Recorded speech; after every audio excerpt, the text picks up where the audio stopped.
नमो ओम विष्णुपादाय कृष्णप्रेष्ठाय भूतले श्रीमते भक्ति वेदांत स्वामिनिते नामिने हरे कृष्ण कृष्ण कृष्ण हरे हरे हरे राम राम राम हरे हरे।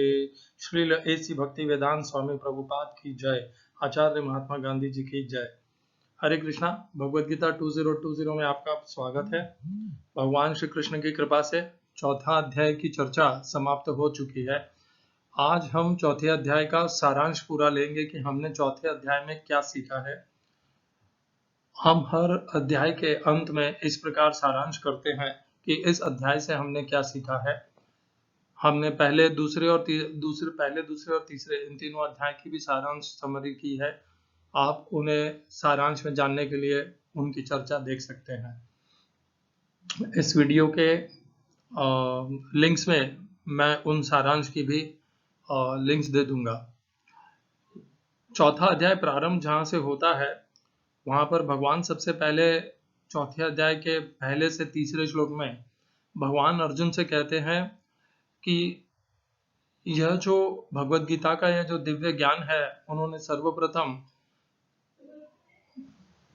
सूर्यदेव को दिया था। सूर्यदेव ने मनु को और मनु ने इक्ष्वाकु को, और फिर यह परंपरा टूट गई थी। और वही पुरातन योग आज भगवान कृपा करके अर्जुन को प्रदान कर रहे हैं। यह सुनते ही अर्जुन को संदेह हो उठता है। तो चौथे श्लोक में अर्जुन अपना संदेह भगवान के सम्मुख प्रस्तुत करते हैं। इस संदेह से हमें यह पता चलता है कि अर्जुन इस श्लोक के पहले भगवान को अजन्मा अविनाशी नहीं मानता था। अर्जुन पूछते हैं भगवान से, हे प्रभु, हे कृष्ण, आप तो अभिजन्मे हैं, और तो कैसे आपने सूर्यदेव से यह दिव्य ज्ञान हजारों लाखों वर्ष पूर्व कहा। यह श्लोक अपने आप में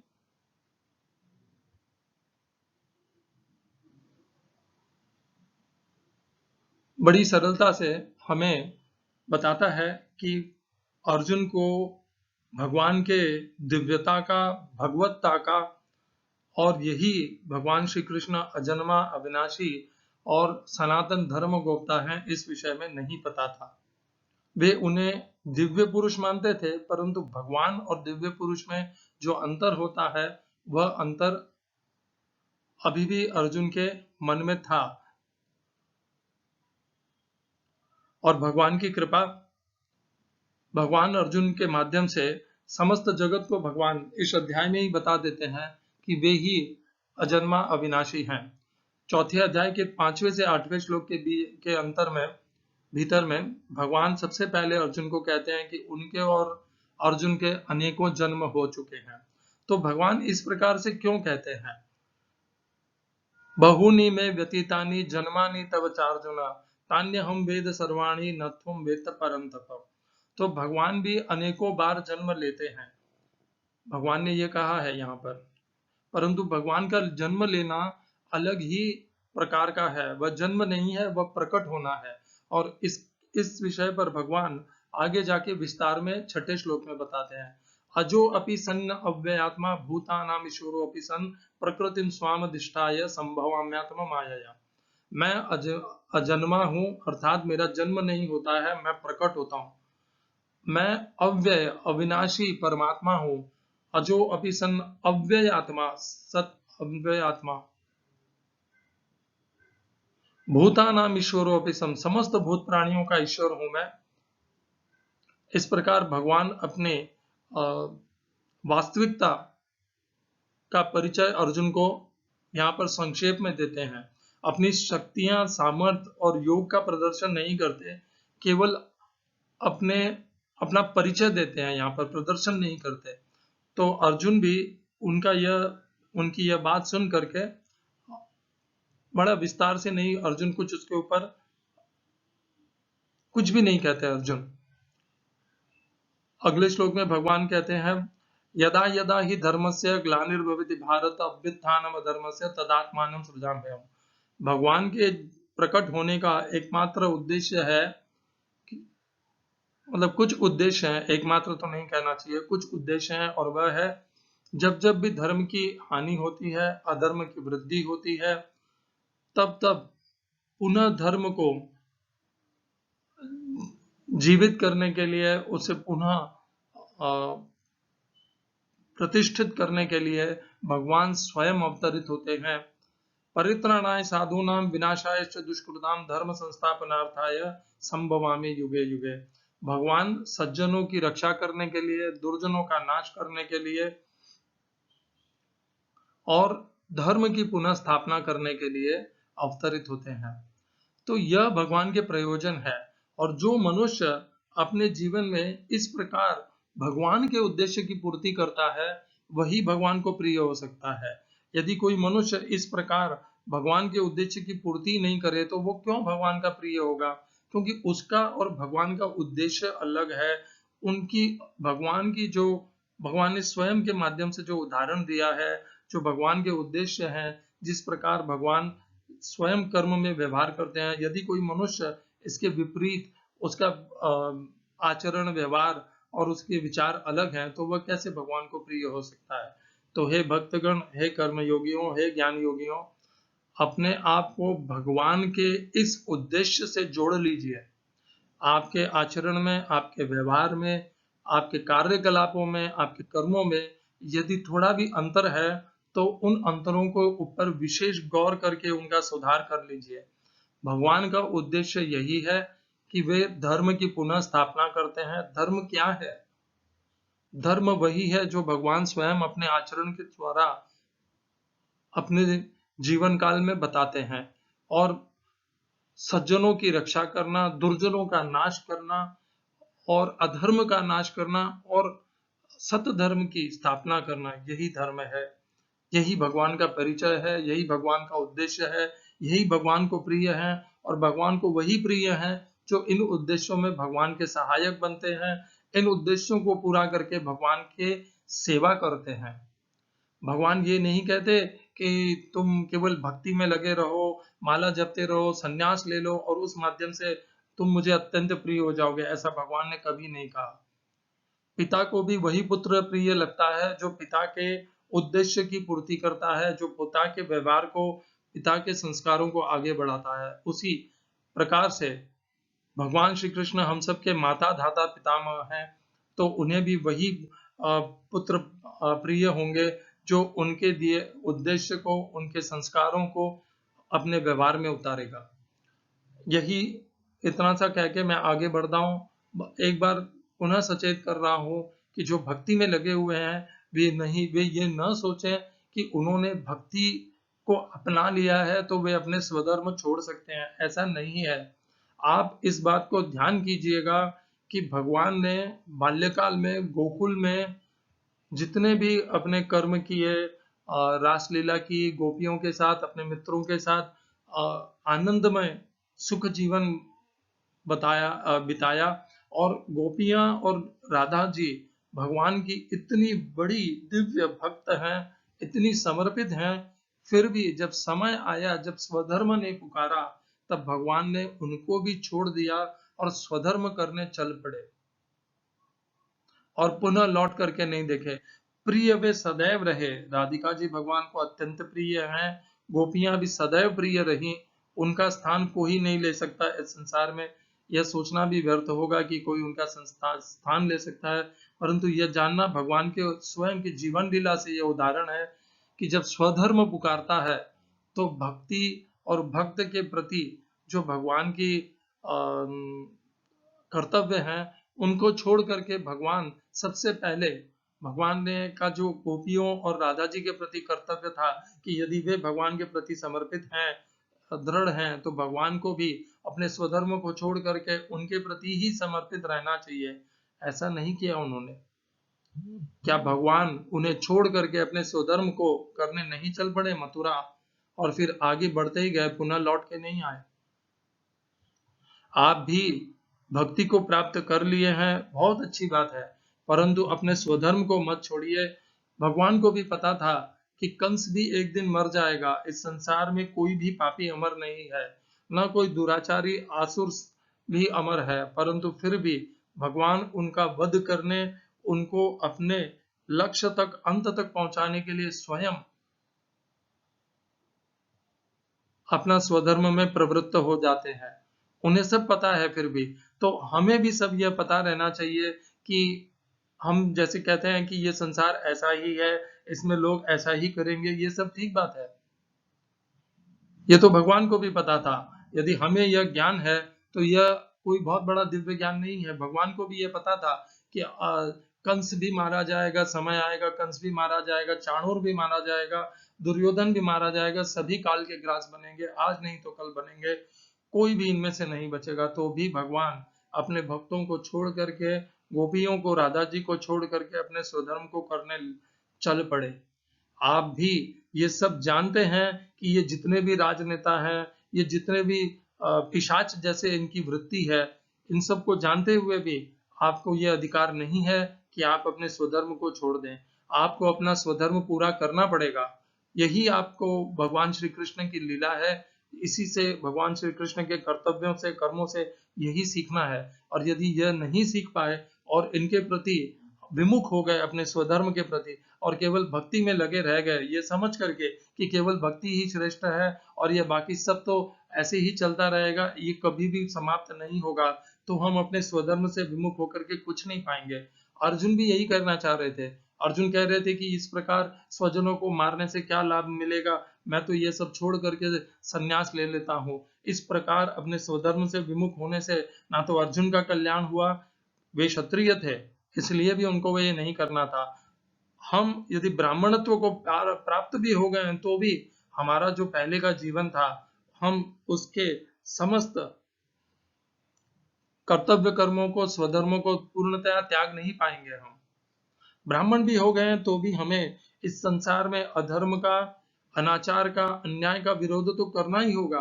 क्या ब्राह्मण को यह स्वतंत्रता मिल गई है, मुक्ति मिल गई है कि अब से उसे अन्याय, अधर्म का विरोध करने की आवश्यकता नहीं है? भगवान ने ऐसा कहीं नहीं लिखा गीता में। इसके विपरीत जो ब्राह्मण है वह तो सत्य, असत्य, धर्म, अधर्म, कर्म, अकर्म, विकर्म, इन सबको अच्छे से जानता है। और ब्राह्मण का उत्तरदायित्व है कि वह समाज को दिशा दे, स्वयं अग्रणी की भूमिका निभा करके पूरे समाज को दिशा दे। तो अपने कर्तव्य को, अपने स्वधर्म को मत त्यागिए, केवल अपने आप को भक्ति में मत डाल दीजिए। और बाकी सब स्वधर्मों के प्रति, ब्राह्मण भी हैं तो भी आपको यह अधिकार नहीं है कि आप समाज में जो हो रहा अन्याय, अधर्म, अत्याचार है उसके प्रति विमुख हो सके। यह नहीं है। आप देख लीजिए ना, जब जब भी हमारे शास्त्रों में आप देखेंगे, क्या जो भगवान के भक्तगण हैं, साधु हैं, महर्षि हैं, क्या उन्होंने संसार में होने वाले अधर्म, अत्याचार, अन्याय का विरोध नहीं किया? क्या उन्होंने अपना स्वधर्म नहीं निभाया? सभी ने निभाया। तो आप उन शास्त्रों से शिक्षा क्यों नहीं लेते? केवल भक्ति में लगे रहने से क्या होगा? आप अपने स्वधर्म का त्याग करके कैसे सुखी रह पाएंगे? हरे कृष्णा, आगे बढ़ते हैं। चौथे अध्याय के 9वें से 11वें श्लोक में भगवान बताते हैं, knowing lord Krishna and his karma and by following lord Krishna a person can get liberated unto Krishna. तो जन्म कर्म च मे दिव्यम एवं यो वेत्ति तत्वतः त्यक्त्वा देहम पुनर्जन्म नेति मामेति सोर्जुना। तो भगवान के दिव्य कर्मों को, उनके प्राकट्य को जानने से, उनकी चर्चा करने से, उनकी लीला को जानने से, केवल जानना नहीं है, मानना है, उसके अनुसार अनुसरण है। इस प्रकार अनुसरण करने से हम समस्त बंधनों से, कर्म बंधनों से मुक्त हो जाएंगे और भगवान को ही प्राप्त हो जाएंगे। परंतु यह सब जानते हुए भी बहुत से लोग भगवान से फिर भी विपरीत ही रहते हैं, विमुख रहते हैं। वे भगवान से, वे देवताओं के प्रति ज्यादा आकर्षित रहते हैं। क्यों? क्योंकि वे देवता को जब वे देवताओं के लिए जब वे यज्ञ करते हैं तो देवता भी उनके उन्हें तुरंत फल की, उनकी इच्छा की पूर्ति करते हैं। देवान भावयता नेन ते देवा भावयन्तु वह कांक्षन तक कर्मणाम सिद्धिम यजन्ते इह देवताः क्षिप्रम ही मानुषे लोके सिद्धिर्भवति कर्मजा। तो इस प्रकार वे देवताओं से इसलिए आकर्षित रहते हैं क्योंकि देवता जो हैं वे तुरंत उनकी मनोइच्छा, मनोकांक्षा को पूर्ण करते हैं। और भगवान ऐसा नहीं करते। भगवान भक्त की अज्ञान और मोह का नाश करते हैं। भगवान की प्राथमिकता वह है और देवताओं की प्राथमिकता वह है ही नहीं कि मैं मेरे भक्त का अज्ञान और मोह नष्ट करूं। देवता की प्राथमिकता इतनी है कि मैं उसकी मनोकांक्षा पूर्ण करूंगा और वो मेरी सेवा करेगा, मेरे लिए यज्ञ करेगा और वह मेरे लिए करेगा। तो ये परस्पर है देवताओं का व्यवहार और भगवान का व्यवहार अत्यंत दिव्य है, पृथक है। 13वें श्लोक में भगवान कहते हैं कि उन्होंने ही मनुष्य समुदाय को 4 विभागों में बांटा है। चातुर्वर्ण्यम मया सृष्टम गुण कर्म विभागशः तस्य कर्तारम विमाम विद्य कर्तारम अव्ययम। तो भगवान ने गुण और कर्म के आधार पर 4 वर्णों को बांटा, पर हजारों साल तक ब्राह्मणों ने इस जो बंटवारा है भगवान का, इसका दुरुपयोग किया। ब्राह्मणों ने इसको जन्म के आधार पर परिवर्तित कर दिया, गुण और कर्म को जन्म के आधार पर कर दिए। ब्राह्मण का पुत्र ब्राह्मण, और जो एक बार उस समय जो शूद्र था उसके आने वाली अनेकों पीढ़ियों को शूद्र सदैव के लिए बना के रख दिया। भले उनमें कितना ही तेज हो, कितनी भी उनके अंदर समझदारी हो, ज्ञान हो, विज्ञान हो, परंतु वे जन्म से शूद्र रहे और मृत्यु तक शूद्र ही का उन्हें व्यवहार मिला। तो इस प्रकार ब्राह्मणों ने इस प्रकार अत्याचार किया, शूद्रों के साथ अनेकों अत्याचार हजारों वर्षों तक हुए, जिसे हम हिंदू धर्म कहते हैं। वह इन अत्याचारों से, इन अधर्मों और अन्याय से निंदित हो गया, काला हो गया, और इसी अधर्म अत्याचार को नष्ट करने के लिए भगवान बुद्ध भगवान श्री कृष्ण के अंशावतार वे अवतरित हुए इस धरती पर। उन्होंने इसी कारण भगवत गीता को त्याग दिया, क्योंकि भगवत गीता का दुरुपयोग हो रहा था। वे चाहते थे कि मनुष्य समुदाय भगवत गीता और शास्त्रों में लिखा हुआ ये जो उन्होंने तोड़ मरोड़ करके उसका अनुवाद करके उसको अपने स्वार्थ के लिए जो उसका अनुवाद परिवर्तित किया है, उसको वे त्याग दिए और उन्होंने एक अलग ही साधना और निर्वाण का मार्ग बताया, जिसमें शास्त्र नहीं स्वयं के साधना ज्यादा महत्वपूर्ण हो गई। पहले जब तक भगवान बुद्ध आए थे उसके पहले शास्त्र साधना का माध्यम बन गए थे, शास्त्र ही मुक्ति के मार्ग बन गए थे, शास्त्र ही अधिकार का मार्ग बन गए थे। किसको क्या अधिकार मिलेगा ये सब शास्त्रों के ऊपर आधारित हो गया था। भगवान बुद्ध ने शास्त्रों को तिलांजलि दे दी, क्योंकि यह आवश्यक हो गया था। वे उन शास्त्रों को इतना तोड़ा मरोड़ा गया था कि उनकी जो सत्यता प्रामाणिकता थी वही नष्ट हो गई। आज भी अनेकों ऐसे मंदिर हैं जो शूद्रों और वैश्य और इन ब्राह्मणों इनके प्रति अलग अलग बर्ताव करते हैं। इस प्रकार ये जाति धर्मों को इतना बुरी तरह से उनका अनुसरण करते हैं कि वे छल करते हैं। ऐसे छल कपट में मत जाइए। इस्कॉन की यह बहुत अच्छी बात है। इस्कॉन में एक शूद्र भी आकर के महाराज बन सकता है, ब्राह्मणत्व को प्राप्त कर सकता है। इस्कॉन प्रभुपाद द्वारा जो स्थापना में आई है, एक दिव्य संस्था है जिसमें मनुष्य की जन्म से जाति नहीं देखी जाती, उसकी साधना, भक्ति की तीव्रता और उसके यम नियम इनके माध्यम जप से उसकी पहचान बनती है। वह अपनी पहचान बनाता है, अपना स्थान बनाता है और ब्राह्मणत्व को भी प्राप्त कर सकता है, गुरु भी बन सकता है। इतने शूद्र है यहाँ पर, मुझे शूद्र नहीं कहना चाहिए, जो जन्म से शूद्र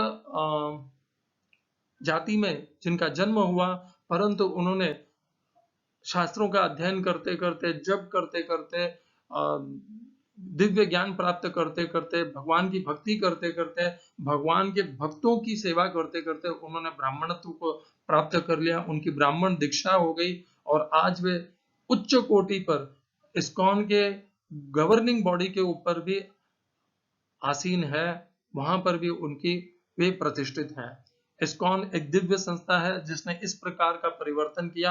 आज नहीं, 1970-80 के दशक में, उस समय जब सभी जाति धर्म में इतने बुरी तरह से गिरे हुए थे, तब इस्कॉन ने यह आधुनिक विचारधारा को इस गीता के अनुसार इस विचारधारा को अपने भीतर स्वीकार किया, इसका अनुसरण किया और इसको प्रतिष्ठित भी किया।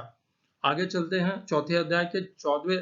देखिए इस्कॉन में बहुत सी अच्छी बातें हैं। मैं कभी कभी इस्कॉन की कुछ कमजोरियां बता देता हूँ, तो ये मत समझ लीजिएगा कि मैं इस्कॉन विमुख हूँ। मैं कभी भी इस्कॉन विमुख नहीं हो सकता, ना प्रभुपाद के विमुख हो सकता। ये दोनों मेरे आदर्श हैं। मैं इसे अपना कर्तव्य मानता हूं कि यदि मुझे कोई कमजोरियां दिख रही है तो मैं मेरी प्रिय संस्था की ये कमजोरियां बता करके उन कमजोरियों को दूर करूंगा और उसके मान प्रतिष्ठा और उसकी वृद्धि को और साकार करूंगा। चौथे अध्याय की 14वीं तथा 15वें श्लोक में भगवान बताते हैं कि जिस प्रकार मनुष्य समुदाय को 4 वर्णों में बांटते हुए भगवान का उनमें कोई प्रयोजन नहीं था, उनके कर्म फलों में भगवान की कोई आसक्ति नहीं थी, उसी प्रकार भगवान के जो अनुयायी हैं, जो मुमुक्षु हैं, वे भी इसी प्रकार आचरण करके वे सभी कर्मों के बंधनों से मुक्त हो गए।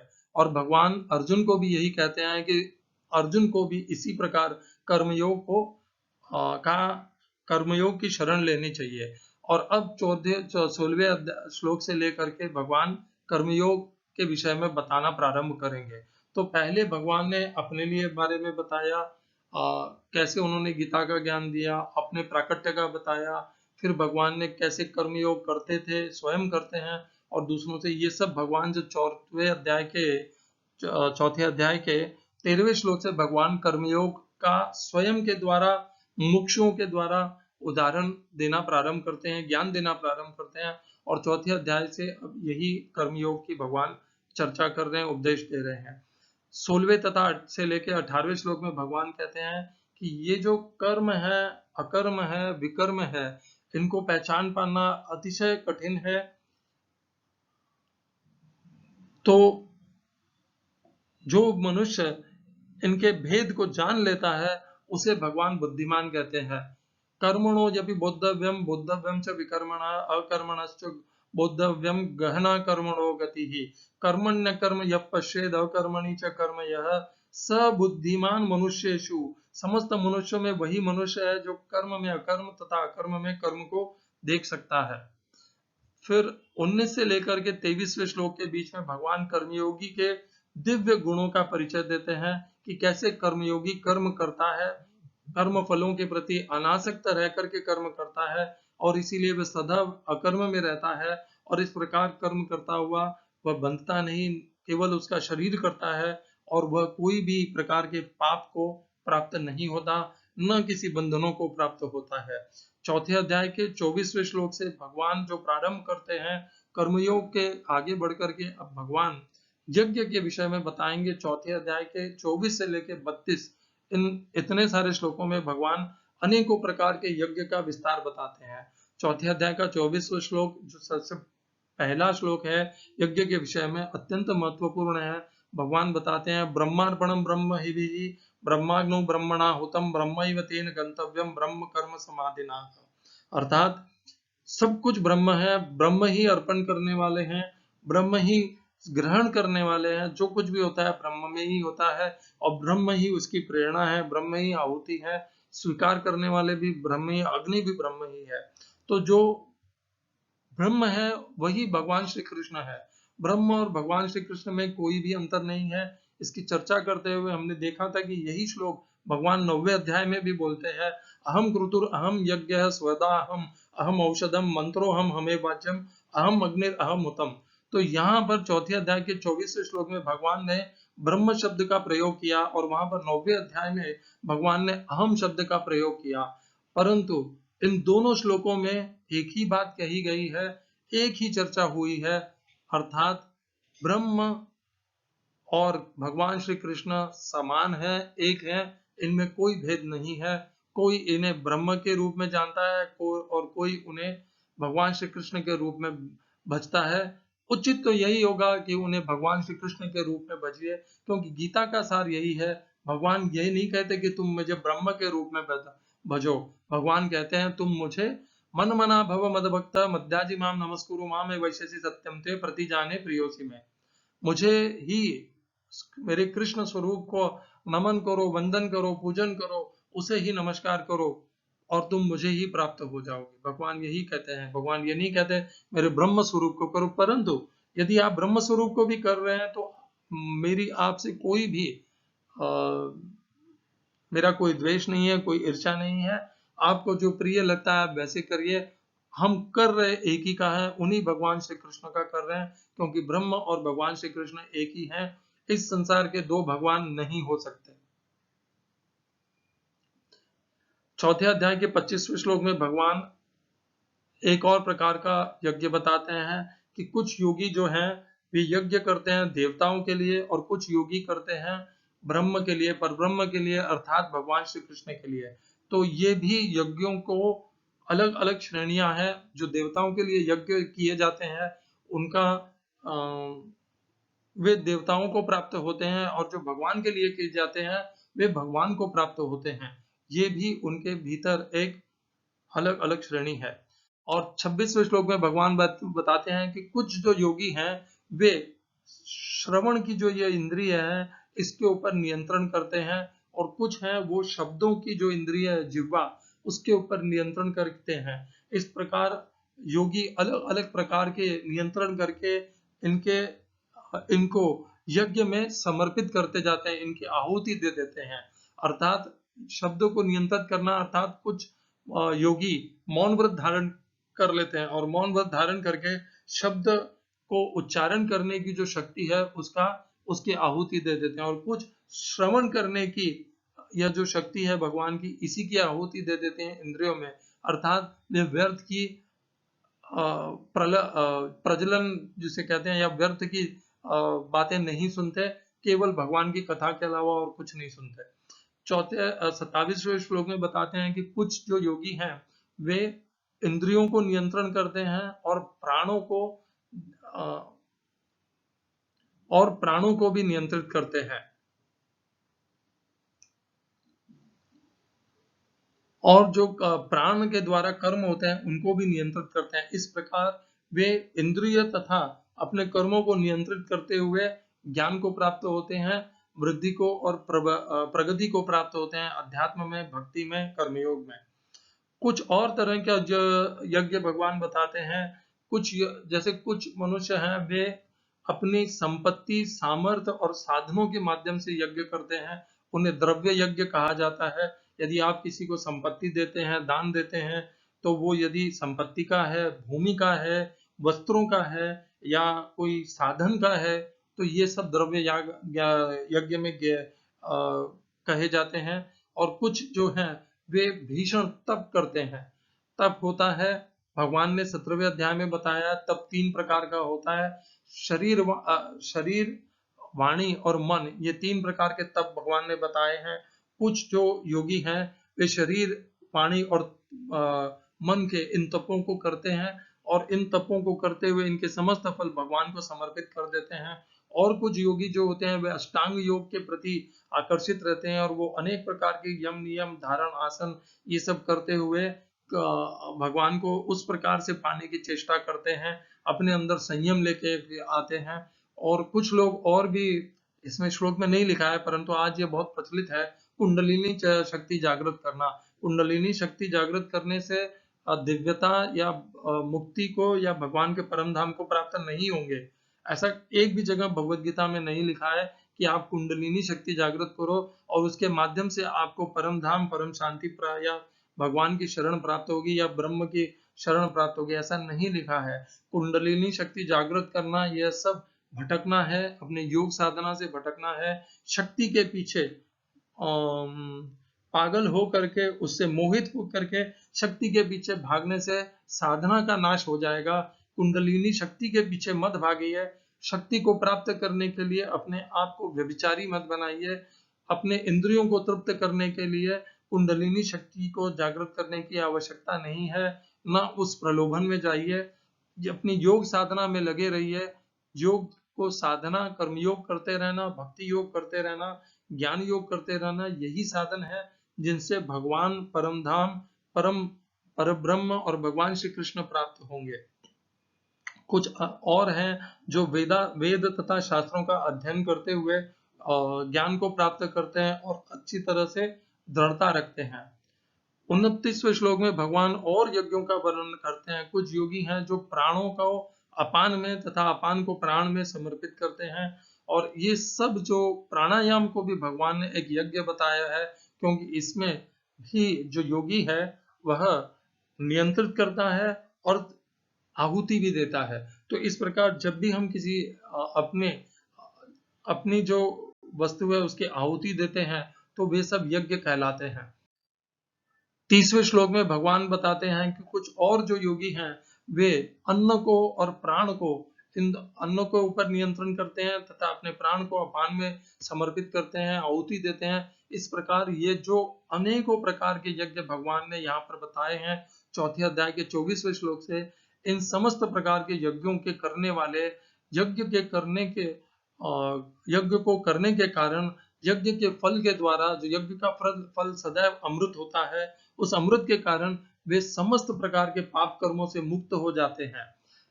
31वें श्लोक में भगवान यही बताते हैं कि जो मनुष्य यज्ञ करता है और यज्ञ करने के पश्चात जो यज्ञ का अवशिष्ट रह जाता है वह अन्न के समान होता है, उस अवशिष्ट को प्राप्त करने से वह भगवान के परम धाम भगवान श्री कृष्ण को प्राप्त होता है। महाभारत के अंत में नेवले की एक कहानी आती है, जब अश्वमेध यज्ञ में महाराज युधिष्ठिर ब्राह्मणों को और प्रजाजनों को भोजन और से संतुष्ट कराते हैं, तब एक नेवला आकर के बोलता है कि आपका यज्ञ तो उतना दिव्य नहीं है जितना दिव्य उस ब्राह्मण का है। उस ब्राह्मण के दिए हुए किए हुए यज्ञ के थाल में जब मैंने अपना शरीर छू गया उसका, नेवले का, तो वह आधा शरीर स्वर्ण का हो गया। और उससे यह श्लोक संबंधित है कि जब अच्छे से यज्ञ किए जाते हैं तो यज्ञ का जो अवशिष्ट होता है वह अमृत होता है। जिस प्रकार नेवले का स्पर्श उस अवशिष्ट से होने से नेवले का आधा शरीर स्वर्ण का हो गया था, उसी प्रकार यज्ञ का अवशिष्ट सदैव अमृत रहता है। और उस अमृत को प्राप्त करने वाले, जो यज्ञ करने वाले हैं, वे जब उस अमृत को ग्रहण करते हैं तो वे परम ब्रह्म परम धाम को प्राप्त हो जाते हैं। 32वें श्लोक में भगवान बताते हैं कि ये जो अनेकों प्रकार के यज्ञ हैं, ये सब यज्ञ कर्म के द्वारा संपादित होते हैं। और इस प्रकार जानते हुए और इस प्रकार यज्ञ करने से मनुष्य पूर्णतया मुक्ति को प्राप्त हो जाता है। यज्ञ साधन बताया गया है मनुष्य के बंधनों से मुक्त होने का। 33वें श्लोक में भगवान अब बहुत महत्वपूर्ण बात कह रहे हैं। यहाँ से भगवान, यह आखिरी श्लोक है यज्ञ के विषय में, यज्ञ के उपदेश से संबंधित, और इसके पश्चात अब भगवान बताने वाले हैं ज्ञान से संबंधित उपदेश। इस श्लोक में भगवान पहली बार यह बात गीता में भगवान बताते हैं कि जब मनुष्य कर्म करता है तो उसे फल की प्राप्ति होती है। फल तो उसे मिलता ही है, फल के रूप में उसे ज्ञान अर्थात सात्विक ज्ञान या फिर राजसिक अर्थात देहात्म बुद्धि ज्ञान या फिर तामसिक अर्थात अज्ञान, इन तीनों में से कुछ तो प्राप्त होता ही है। प्रत्येक कर्म के उपलक्ष्य में इन तीनों में से एक तो वह मनुष्य को प्राप्त होता ही है। यदि अच्छे कर्म किए होंगे तो सात्विक ज्ञान मिलेगा। कर्मण सुकृतस्याहुः सात्विकम निर्मलम फलम रजसस्तु फलम दुःखम अज्ञानम तमसः फलम। तो और यदि कर्म तामस स्वभाव से किए गए या तामसिक कर्म हो तो अज्ञान उनसे प्राप्त होगा। ये जो भगवान ने यहाँ पर बताया कि जब भी मनुष्य कर्म करता है, वह भले यज्ञ हो या कर्मयोग हो या भक्ति योग हो, समस्त कर्मों में जो भी हमें फल मिलेगा उस फल के साथ में हमें ज्ञान भी प्राप्त होता है, स्वभाव प्राप्त होता है। और वह स्वभाव ही हमारा आगे के मार्ग में या तो सहायक बनता है या अवरोधक बनता है। वो तामसिक है या राजसिक है या सात्विक है, इसके ऊपर निर्भर करेगा कि वो ज्ञान किस श्रेणी का है। ज्ञान की भी अलग अलग श्रेणी होती है। भगवान ने बुद्धि और ज्ञान इन सब का विवरण दिया है 18वें अध्याय में। ज्ञान किसे कहते हैं, बुद्धि के 3 प्रकार, ज्ञान के 3 प्रकार, ये सब भगवान ने बताए हैं। 34वें श्लोक से अब भगवान प्रारंभ करते हैं ज्ञान के विषय में उपदेश देने। सर्वप्रथम भगवान बताते हैं कि कैसे तत्व ज्ञान को प्राप्त करना चाहिए। उसके लिए भगवान बताते हैं कि जब मनुष्य में जिज्ञासा होती है तो उसे तत्व ज्ञानी को ढूंढना चाहिए जो प्रामाणिक है। उस प्रामाणिक सत्य तत्व ज्ञानी के पास जा करके उन्हें साष्टांग प्रणाम करना चाहिए, उनकी सेवा करनी चाहिए और सेवा से उन्हें प्रसन्न करना चाहिए और तत्पश्चात विनम्रता पूर्वक, अत्यंत विनम्रता पूर्वक उनसे प्रश्न करना चाहिए तत्व के विषय में, जिज्ञासा के विषय में, धर्म के विषय में, ज्ञान के विषय में। और वे एक तत्वज्ञानी अत्यंत दयालु कृपालु हैं, वे निश्चित ही ज्ञान का उपदेश देंगे। उपदेक्षन्ति ते ज्ञानम शब्द जो प्रयोग में लिया है भगवान ने, उपदेश है, दीक्षा देंगे ये नहीं लिखा है। भगवान ने ये नहीं कहा कि उन्हें गुरु बनाओ या उन्हें गुरु बनाना आवश्यक है।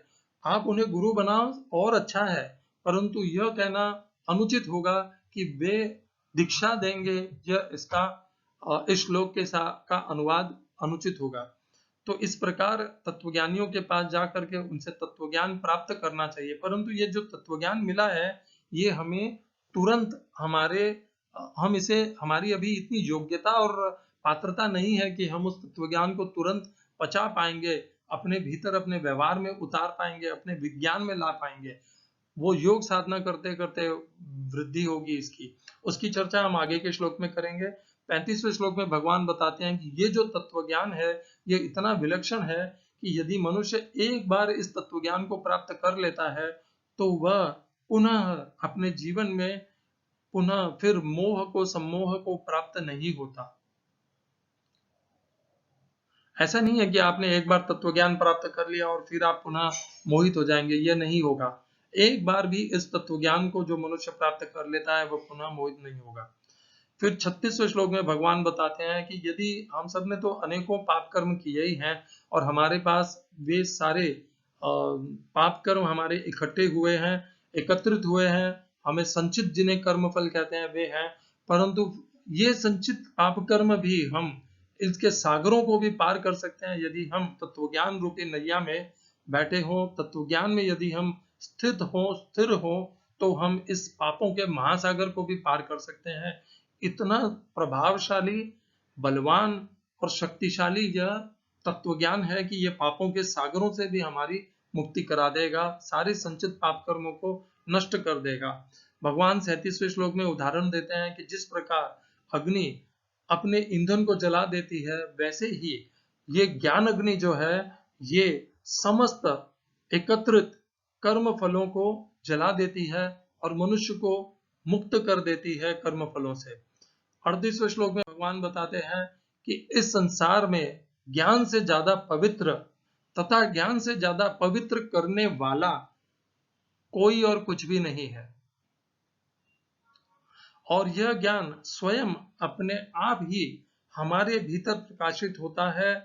जब हम योग साधना में लगे रहते हैं तब कुछ अंतराल के बाद जब हमारी योग साधना परिपक्व हो जाती है, सिद्ध हो जाती है, तब यह ज्ञान स्वयं हमारे भीतर प्रकाशित होता है।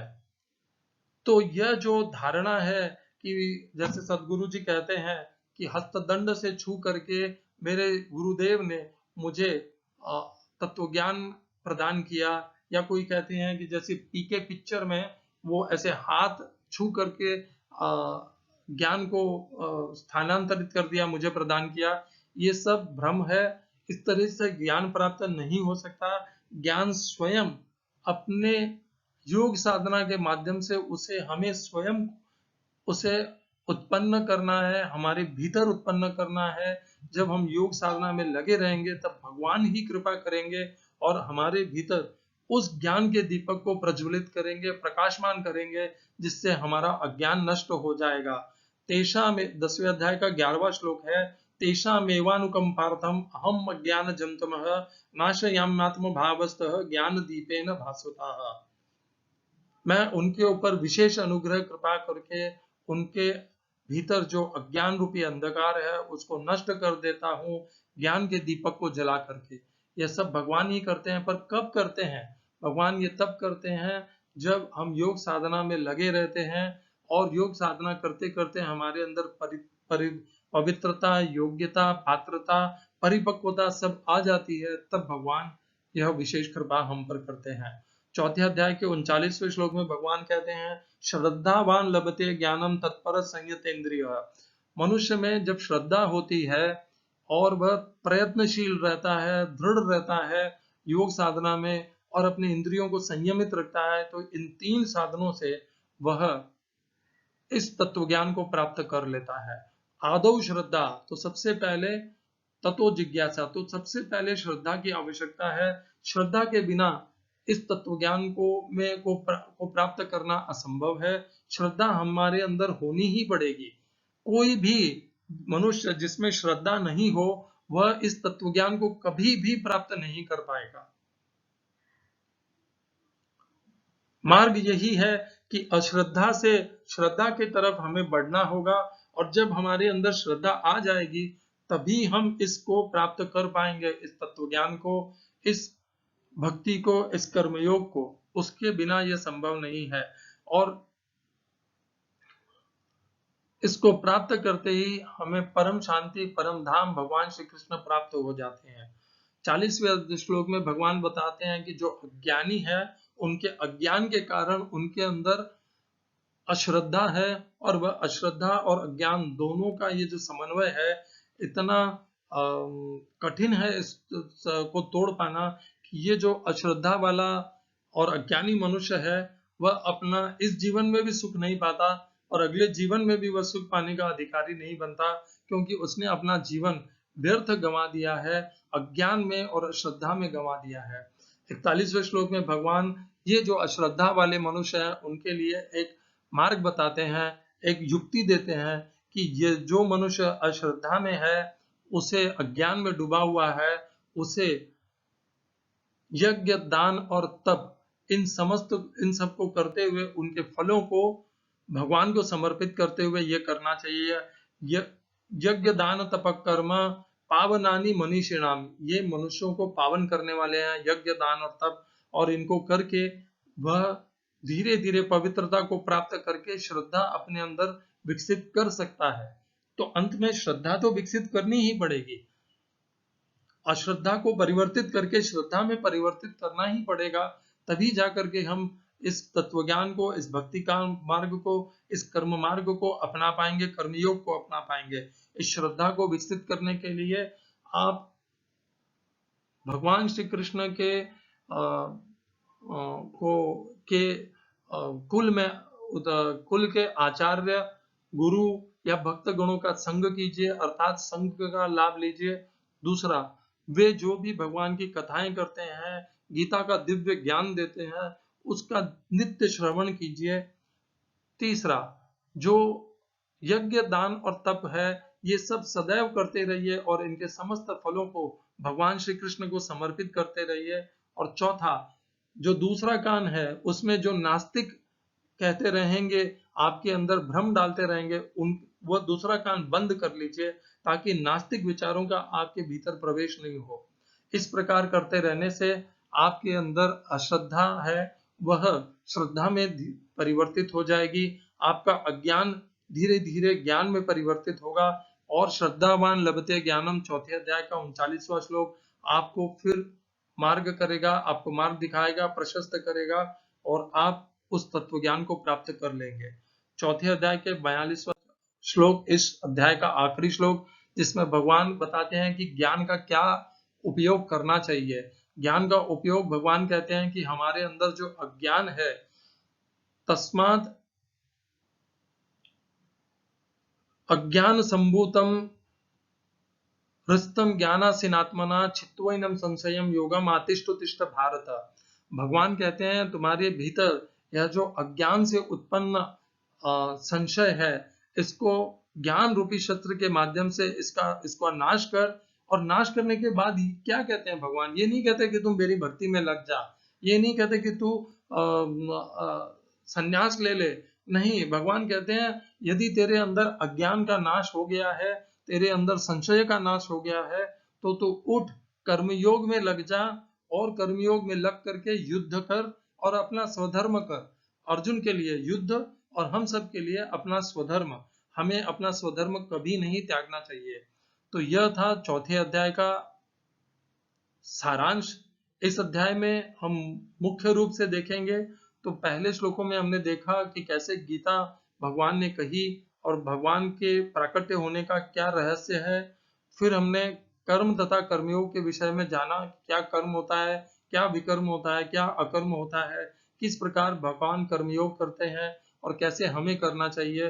फिर हमने जाना यज्ञ और उसके अनेकों प्रकार, और आखिरी में हमने जाना यह तत्व ज्ञान कैसे इसको प्राप्त करना है, इसको प्राप्त करने से क्या लाभ होगा, इसके द्वारा कैसे संशयों का नाश करना है।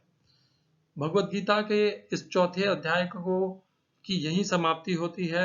यह जो ज्ञान है, प्रभुपाद ने इस अध्याय को नाम दिया है दिव्य ज्ञान। और गीता प्रेस गोरखपुर तथा अन्य भगवत गीताओं के अनुवाद में तात्पर्य में इसका नाम दिया गया है ज्ञान कर्म संन्यास योग।